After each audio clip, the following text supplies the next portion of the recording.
Mr. Chair, I wish I can make a few clarificatory questions before later. we start. But these are prejudicial questions, Mr. Chair. Later. Let's hear first from the principal witness this morning. No, but these are prejudicial questions, Okay, Mr. go Chair. ahead, go ahead. Foremost to my mind, Mr. Chair, is the integrity, the impartiality, and the objectivity of the proceedings of this committee. Mr. Chair, you were interviewed on Billionario Channel by Ms. Pinky Webb. Basahin ko po, sabi niya, Senator Ping, para sa inyo, sino ba ang sabihin natin worth it or dapat na ikonsidera na state witness na ipasok man lang dito sa Witness Protection Program? And you responded, at this point between Diskaya and Bryce Hernandez,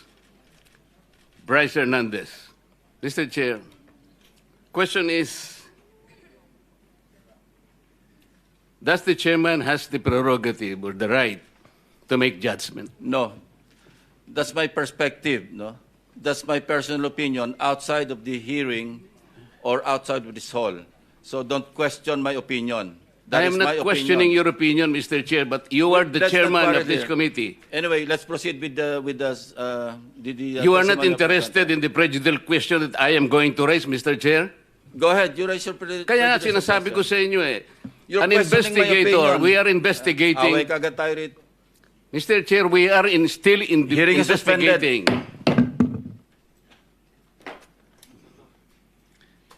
Mr. Chair, nag-iimbestiga muna tayo eh, right?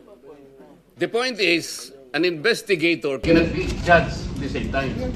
Do not judge. We are not judging. No, ang importante rito is the objectivity, sinasabi ko na sa'yo eh. Are you trying to steal the show? No.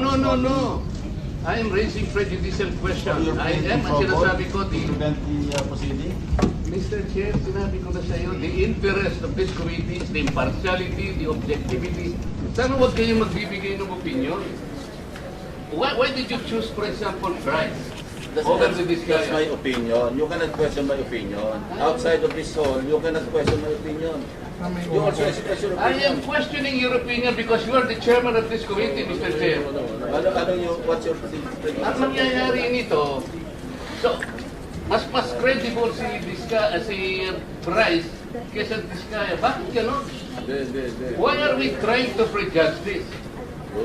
Hindi, Mr. President, we are still in the process of investigation. If we are in the process of investigation, Why are you then so we should not protective of judge. the Diskayas? Why are you so protective? I am not protecting them. Mabuti sinabi mo yan, Mr. Chair. Pwede ba nating i-record ito? Palagi niyong sinasabi, I am protective of the Diskayas.